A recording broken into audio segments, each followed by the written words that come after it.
What's going on, guys? Nivens here. Time for your weekly rock wind-up. Back from vacation and 1 year older. Well, Rob Zombie's Great American Nightmare making a triumphant return to Chicago from September the 25th to November 1st. I'm going to read exactly from the press release what you can expect.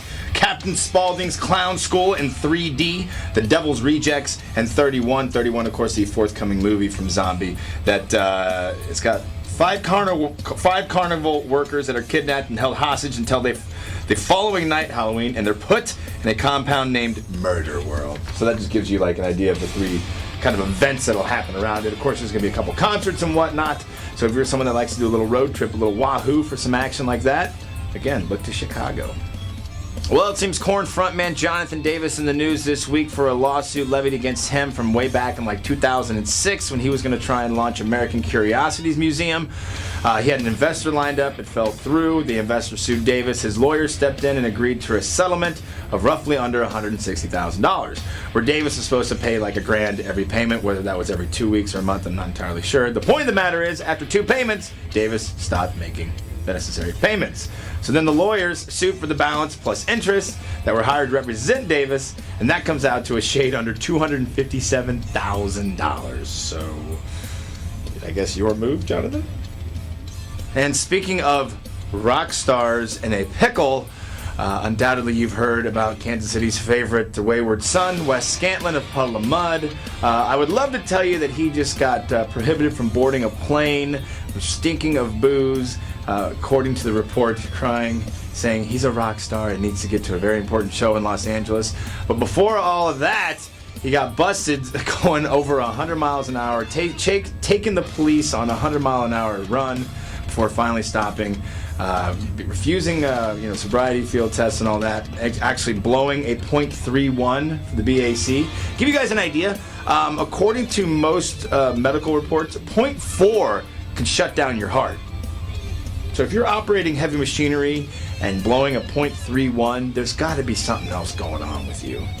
That being said, this is no laughing matter. I think that, I don't speak for anybody else in this radio station, but I think that a lot of people are concerned about Wes's well-being, and maybe it's time to really look at getting some help. And it's time to close out your weekly rock wind-up. First and foremost, though, DJ Ashba says goodbye to Guns N' Roses. He was basically the new Slash, but he's decided to leave the band. Not really a surprise there, because a couple weeks back, 6am had announced, which he's a part of, that they're going to put out a double-disc album in 2016 and go on a 24-month worldwide tour. So good luck to Mr. Ashba. No word on who's going to replace him inside of Guns N' Roses. Alex Winter, who is best known for his roles in Bill and Ted's Excellent Adventure, opposite Keanu Reeves, as well as The Lost Boys, has announced this week that he is working on developing the Ultimate and Frank Zappa documentary, and the Zappa Family Trust has given its blessing on the project. What else? Orbit Metallica on comic book. How about that? You can watch, or you can read Metallica in comic book for $3.99. You can order it over at Comic Flea Market. That was announced this week.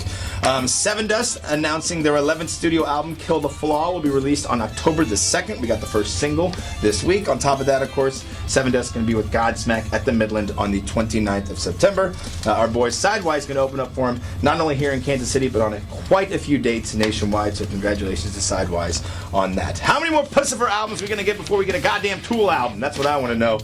Grand Canyon, the first single, came out this week from Pussifer off of Money Shot. The album will drop on October the 30th.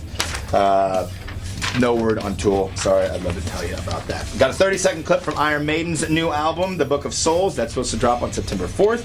Got the official lyric video from Motorhead for Electricity.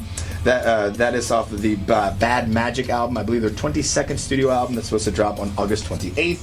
And Trivium put out a video this week for Silence in the Snow. That'll be the title of the new album that'll drop on October the 2nd. Don't forget tonight, of course, at the Riot Room is Catastrophe, a benefit, as you heard on the Giant Air Morning Show, for the KC Pet Project. Great people, great organization. Go out there and make a little donation, help them out. And then tomorrow night, if you're into it, which I'm sure you are, because I haven't talked to you guys in a couple weeks, but My Gals Burlesque Revival putting on their final performance tribute to Bowie for Fringe Festival. That is on at the Buffalo Room. It's a backside of Westport Flea Market. They got food there, they got drink there. You should come on out there. That's all I'm going to say. And last I heard, the other performance they had was standing room only, so these tickets are going quickly. So way to go, guys and gal.